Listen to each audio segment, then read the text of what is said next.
Welcome back. If screen time in your home feels like a daily argument, you are not failing as a parent. Most families do not need stricter rules first. They need clearer rules, calmer transitions, and fewer moments where the child has to be surprised by a sudden no. First, make the rule clear before screen time begins, so the limit does not feel random later. Second, replace sudden shutdowns with smoother transitions, because most meltdowns happen at the switch, not at the screen itself. Third, separate normal daily screen time from special screen time so every request does not become a fresh debate. Fourth, give the child a small role in the plan, so the rule feels less like control and more like cooperation. Fifth, stay steady without repeating the same explanation 10 times. The hardest screen time fight usually begins before anyone notices it.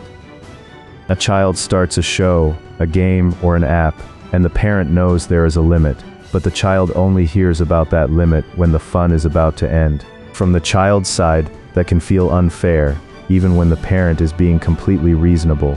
A calmer approach is to say the rule before screen time starts. Not as a lecture, just as a simple agreement. For example, you can have one episode, then screens are done and we move to dinner.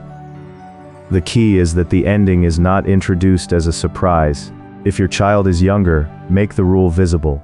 A kitchen timer, a small checklist, or a screen time card can do more than another long explanation.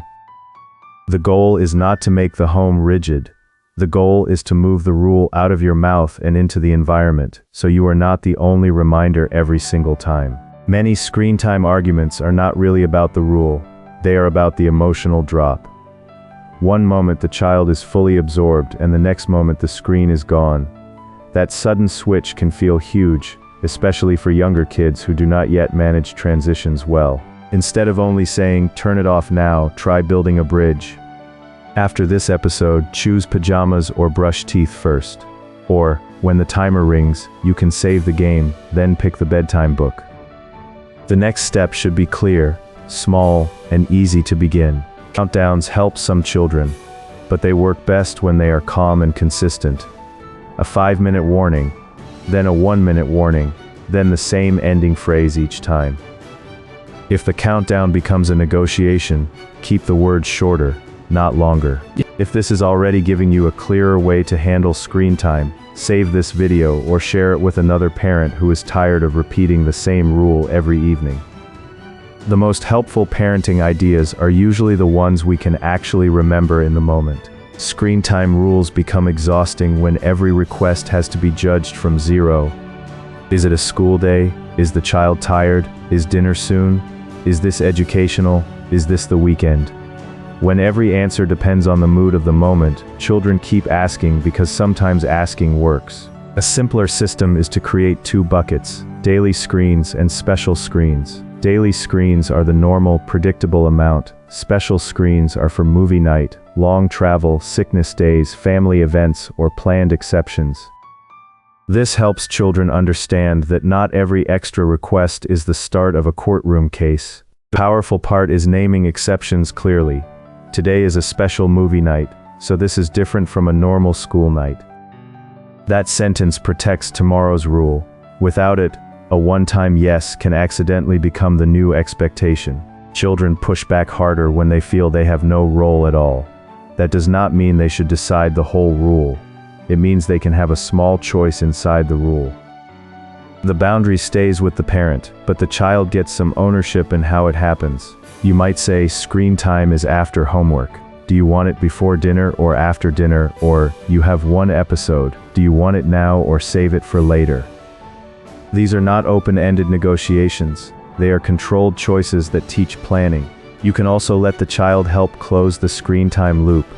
They can press stop, put the tablet on the charging spot, or mark the routine chart. Small actions matter because they turn the ending into something the child participates in, not something that only happens to them. One of the most tiring parts of screen time rules is the repeated explanation. The parent explains the rule once, then again, then in a new way, then with more emotion. But after a point, more explaining does not create more understanding. It just keeps the argument alive. Choose one calm repeat line and use it consistently. Something like, "Screen time is done for today. You can choose blocks or books now." The sentence has two jobs. It holds the boundary and it offers a next step. It does not invite a debate. Here is the part that helps parents breathe. A child can dislike the limit, and the limit can still be right. The goal is not to make every ending happy. The goal is to make endings predictable, respectful, and less dramatic over time. Consistency is what lowers the emotional cost. So the simple framework is this. Make the rule visible before the screen starts. Use transitions instead of sudden shutdowns. Separate daily screens from special screens. Give the child a small role, and stay steady without over-explaining. That is how screen time rules become less about daily arguments and more about a predictable family rhythm. If you want more calm, practical parenting strategies like this, subscribe to the channel. And in the comments, tell me which part feels hardest in your home. Starting the rule, ending the screen, or staying calm after the protest. Thanks for watching. Remember, the goal is not perfect screen time.